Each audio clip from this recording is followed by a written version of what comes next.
Hello friends, welcome back to my channel. तो आज की वीडियो में हम कुरान बुक का चैप्टर 19 सूरह मरियम को हिंदी में सुनेंगे। काफ हा या एन साद। वर्णन है तेरी रब की दयालुता का जो उसने अपने बंदी जकरिया पर दर्शाई। जबकि उसने अपने रब को चुपके से पुकारा, उसने कहा, मेरे रब, मेरी हड्डियां कमजोर हो गई और सिर बुढ़ापे से भड़क उठा, और मेरे रब, तुझे पुकार कर मैं कभी बेनसीब नहीं रहा। मुझे अपने पीछे अपने भाई बंधुओं की ओर से भय है और मेरी पत्नी बांझ है। अतः तू मुझे अपने पास से एक उत्तराधिकारी प्रदान कर जो मेरा भी उत्तराधिकारी हो और याकूब के वंशज का भी उत्तराधिकारी हो, और उसे मेरे रब वांछनीय बना।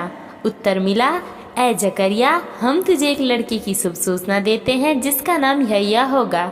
हमने उससे पहले किसी को उसके जैसा नहीं बनाया। उसने कहा, मेरे रब, मेरी लड़का कहाँ से होगा जबकि मेरी पत्नी बांझ है और मैं बुढ़ापे की अंतिम अवस्था को पहुंच चुका हूँ। कहा, ऐसा ही होगा। तेरे रब ने कहा कि यह मेरे लिए सरल है। इससे पहले मैं तुझे पैदा कर चुका हूँ जबकि तू कुछ भी न था। जकरिया ने कहा, मेरे रब, मेरे लिए कोई निशानी निश्चित कर दे। कहा, तेरी निशानी यह है कि तू लगातार 3 दिन लोगों से बात न कर सके। अतः वह मेहराब से निकलकर अपने लोगों के पास आया और उसने इशारे से उनको आदेश दिया कि प्रातःकाल और संध्या समय तस्बीह करते रहो। ऐ यहया, किताब को मजबूती से थाम ले।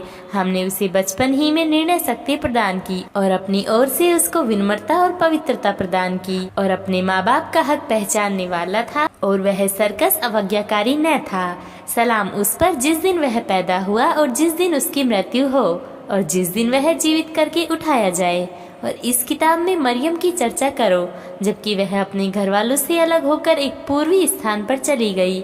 फिर उसने उनसे पर्दा कर लिया। तब हमने उसके पास अपनी रूह अर्थात फरिश्ते को भेजा और वह उसके सामने एक पूर्ण मनुष्य के रूप में प्रकट हुआ। वह बोल उठी, मैं तुझसे बचने के लिए रहमान की पनाह मांगती हूँ। यदि तू अल्लाह का डर रखने वाला है तो यहाँ से हट जाएगा। उसने कहा, मैं तो केवल तेरे रब का भेजा हुआ हूँ ताकि तुझे नेकी और भलाई से बढ़ा हुआ लड़का दूं। वह बोली, मेरे कहाँ से लड़का होगा जबकि मुझे किसी आदमी ने छुआ तक नहीं और न मैं कोई बदचलन हूँ। उसने कहा, ऐसा ही होगा। रब ने कहा है कि यह मेरे लिए सहज है और ऐसा इसलिए होगा ताकि हम तुझे और ताकि हम उसे लोगों के लिए एक निशानी बनाए और अपनी ओर से एक दयालुता। यह तो ऐसी बात है जिसका निर्णय हो चुका है। फिर उसे उस बच्चे का गर्भ रह गया और वह उसे लिए हुए एक दूर के स्थान पर चली गई। अंततः प्रसव पीड़ा उसे एक खजूर के तने के पास ले आई। वह कहने लगी, क्या ही अच्छा होता कि मैं इससे पहले ही मर जाती और भूली बिसरी हो गई होती। उस समय फरिश्ते ने उसे उसके नीचे से पुकारा, शोकाकुल न हो, तेरे रब ने तेरे नीचे एक स्रोत प्रवाहित कर रखा है। तू खजूर के इस वृक्ष के तने को पकड़कर अपनी ओर हिला, तेरे ऊपर ताजा पकी पकी खजूरें टपक पड़ेगी।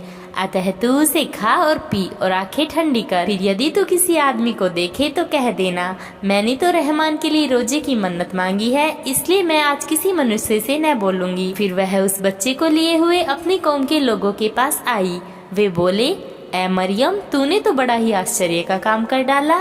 ऐ हारून की बहन, न तो तेरा बाप ही कोई बुरा आदमी था और न तेरी माँ ही बदचलन थी। तब उसने उस बच्चे की ओर संकेत किया। वे कहने लगे, हम उससे कैसे बात करें जो पालने में पड़ा हुआ एक बच्चा है। उसने कहा, मैं अल्लाह का बंदा हूँ। उसने मुझे किताब दी और मुझे नबी बनाया और मुझे बरकत वाला किया जहाँ भी मैं रहूं, और मुझे नमाज और जकात की ताकीद दी जब तक कि मैं जीवित रहूं, और अपनी माँ का हक अदा करने वाला बनाया, और उसने मुझे सरकस और बेनसीब नहीं बनाया। सलाम है मुझ पर जिस दिन की मैं पैदा हुआ और जिस दिन मैं मरूं और जिस दिन की जीवित करके उठाया जाऊं। सच्ची और पक्की बात की स्पष्ट से यह है कि मरियम का बेटा ईसा, जिसके विषय में वे संदेह में पड़े हुए हैं, अल्लाह ऐसा नहीं है कि वह किसी को अपना बेटा बनाए।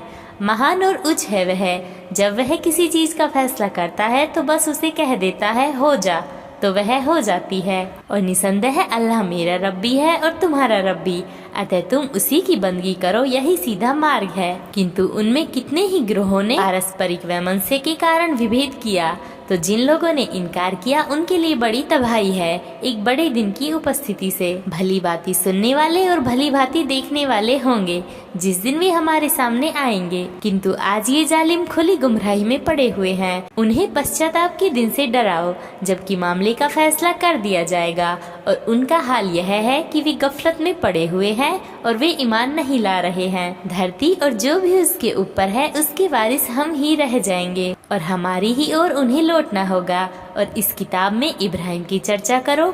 निसंदेह वह एक सत्यवान नबी था, जबकि उसने अपने बाप से कहा, ऐ मेरे बाप, आप उस चीज को क्यों पूछते हो जो न सुने, न देखे और न आपके कुछ काम आए। ऐ मेरे बाप, मेरे पास ज्ञान आ गया है जो आपके पास नहीं आया, अतः आप मेरा अनुसरण करें, मैं आपको सीधा मार्ग दिखाऊंगा। ऐ मेरे बाप, शैतान की बंदगी न कीजिए, शैतान तो रहमान का अवज्ञाकारी है। ऐ मेरे बाप, मैं डरता हूँ कि कहीं आपको रहमान की कोई यातना न आ पकड़े और आप शैतान के साथी होकर रह जाएं। उसने कहा, ऐ इब्राहिम, क्या तू मेरे उपास्यों से फिर गया है? यदि तू बाज ना आया तो मैं तुझ पर पथराव कर दूंगा। तू अलग हो जा मुझसे मुद्दत के लिए। कहा, सलाम है आपको, मैं आपके लिए रब से क्षमा की प्रार्थना करूंगा, वह तो मुझ पर बहुत मेहरबान है। मैं आप लोगों को छोड़ता हूँ और उनको भी जिन्हें अल्लाह से हटकर आप लोग पुकारा करते हैं।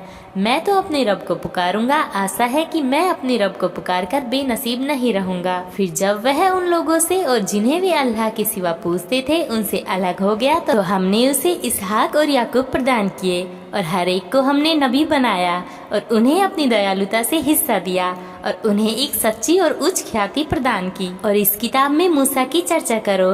निसंदेह वह चुना हुआ था और एक रसूल नबी था। हमने उसे तूर की मुबारक छोर से अर्थात दाहिनी ओर से पुकारा और रहस्य की बातें करने के लिए हमने उसे समीप किया और अपनी दयालुता से अपने भाई हारून को नबी बनाकर उसे दिया।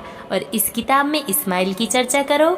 निसंदेह वह वादे का सच्चा नबी था और अपने लोगों को नमाज और जकात का हुक्म देता था और वह अपने रब के यहाँ प्रीतिकर व्यक्ति था। और इस किताब में इद्रिस की भी चर्चा करो। वह अत्यंत सत्यवान एक नबी था, हमने उसे उच्च स्थान पर उठाया था। ये वे पैगंबर हैं जो अल्लाह की कृपा पात्र हुए, आदम की संतान में से और उन लोगों के वंशज में से जिनको हमने नूह के साथ सवार किया, और इब्राहिम और इज़राइल के वंशज में से और उनमें से जिनको हमने सीधा मार्ग दिखाया और चुन लिया। जब उन्हें रहमान की आयतें सुनाई जाती हैं तो वे सजदा करते और रोते हुए गिर पड़ते थे। फिर उनके पश्चात ऐसे बुरे लोग उनके उत्तराधिकारी हुए जिन्होंने नमाज को गवाया और मन की इच्छाओं के पीछे पड़े। अतः करीब है कि गुमराही के परिणाम का उन्हें सामना करना पड़े। किंतु जो तौबा करे और ईमान लाए और अच्छा कर्म करे तो ऐसे लोग जन्नत में प्रवेश करेंगे, उन पर कुछ भी जुल्म न होगा। अदन अर्थात रहने के बाग जिनका रहमान ने अपने बंदों से परोक्ष में होते हुए वादा किया है, निश्चय ही उसके वादे पर उपस्थित होना है। वहाँ वे सलाम के सिवा कोई व्यर्थ बात नहीं सुनेंगे। उनकी रोजी उन्हें वहाँ प्रातः और संध्या समय प्राप्त होती रहेगी। यह है वह जन्नत जिसका वारिस हम अपने बंदों में से हर उस व्यक्ति को बनाएंगे जो डर रखने वाला हो। हम तुम्हारे रब की आज्ञा के बिना नहीं उतरते। जो कुछ हमारे आगे है और जो कुछ हमारे पीछे है और जो कुछ इसके मध्य है वह सब उसी का है, और तुम्हारा रब भूलने वाला नहीं है। आकाश और धरती का रब है और उसका भी जो इन दोनों के मध्य है, अतः तुम उसी की बंदगी पर जमे रहो। क्या तुम्हारे ज्ञान में उस जैसा कोई है? और मनुष्य कहता है, क्या जब मैं मर गया तो फिर जीवित करके निकाला जाऊंगा?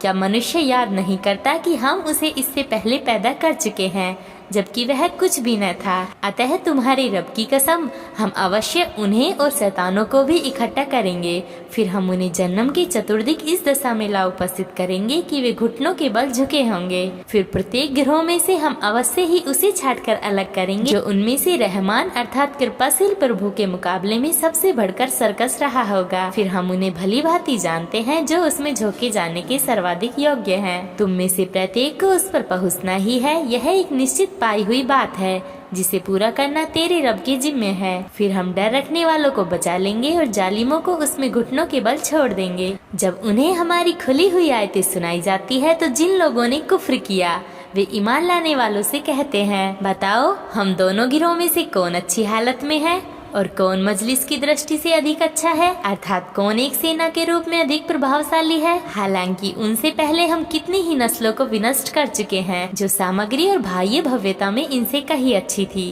कह दो जो गुमराही में पड़ा हुआ है उसके प्रति तो यही चाहिए कि रहमान उसकी रस्सी खूब ढीली छोड़ दे, यहाँ तक कि जब ऐसे लोग उस चीज को देख लेंगे जिसका उनसे वादा किया जाता है, चाहे यातना हो या कियामत की घड़ी, तो वे उस समय जान लेंगे कि अपने स्थान की स्पष्ट से कौन निकृष्ट और जत्थे की दृष्टि से अधिक कमजोर है। और जिन लोगों ने मार्ग पा लिया है, अल्लाह उनके मार्गदर्शन में अभिवृद्धि प्रदान करता है और शेष रहने वाली नेकियां ही तुम्हारी रब के यहाँ बदले और अंतिम परिणाम की स्पष्ट से उत्तम है। फिर क्या तुमने उस व्यक्ति को देखा जिसने हमारी आयतों का इनकार किया और कहा, मुझे तो अवश्य ही धन और संतान मिलने को है। क्या उसने परोक्ष को झाँक कर देख लिया है या रहमान से कोई वचन ले रखा है? कदापि नहीं। हम लिखेंगे जो कुछ वह कहता है और उसके लिए हम यातना को दीर्घ करते चले जाएंगे, और जो कुछ वह बताता है उसके वारिस हम होंगे और वह अकेला ही हमारे पास आएगा। और उन्होंने अल्लाह से इतर अपने कुछ पूज्य प्रभु बना लिए हैं ताकि वे उनके लिए शक्ति का कारण बने। कुछ नहीं, ये उनकी बंदगी का इनकार करेंगे और उनके विरोधी बन जाएंगे। क्या तुमने देखा नहीं कि हमने शैतानों को छोड़ रखा है जो इनकार करने वालों पर नियुक्त है। अतः तुम उनके लिए जल्दी न करो, हम तो बस उनके लिए उनकी बातें गिन रहे हैं। याद करो जिस दिन हम डर रखने वालों को सम्मानित गिरोह के रूप में रहमान के पास इकट्ठा करेंगे और अपराधियों को जहन्नम की घाट की ओर प्यासा हाँक ले जाएंगे। उन्हें सिफारिश का अधिकार प्राप्त न होगा सिवाय उसके जिसने रहमान के यहाँ से अनुमोदन अर्थात अनुमति या वादा प्राप्त कर लिया हो। वे कहते हैं, रहमान ने किसी को अपना बेटा बनाया है। अत्यंत भारी बात है जो तुम घड़ लाए हो। निकट है कि आकाश इससे फट पड़े और धरती टुकड़े टुकड़े हो जाए और पहाड़ धमाके के साथ गिर पड़े, इस बात पर कि उन्होंने रहमान के लिए बेटा होने का दावा किया, जबकि रहमान की प्रतिष्ठा के प्रतिकूल है कि वह किसी को अपना बेटा बनाए। आकाश और धरती में जो कोई भी है एक बंदे के रूप में रहमान के पास आने वाला है। उसने उनका आकलन कर रखा है और उन्हें अच्छी तरह गिन रखा है, और उनमें से प्रत्येक कियामत के दिन उस अकेले रहमान के सामने उपस्थित होगा। निसंदेह जो लोग ईमान लाए और उन्होंने अच्छे कर्म किए, शीघ्र ही रहमान उनके लिए प्रेम उत्पन्न कर देगा। अतः हमने इस वाणी को तुम्हारी भाषा में इसीलिए सहज एवं उपयुक्त बनाया है ताकि तुम इसके द्वारा डर रखने वालों को शुभ सूचना दो और उन झगड़ालू लोगों को इसके द्वारा डराओ। उनसे पहले कितनी ही नस्लों को हम विनष्ट कर चुके हैं। क्या उनमें किसी की आहट तुम पाते हो या उनकी कोई भनक सुनते हो?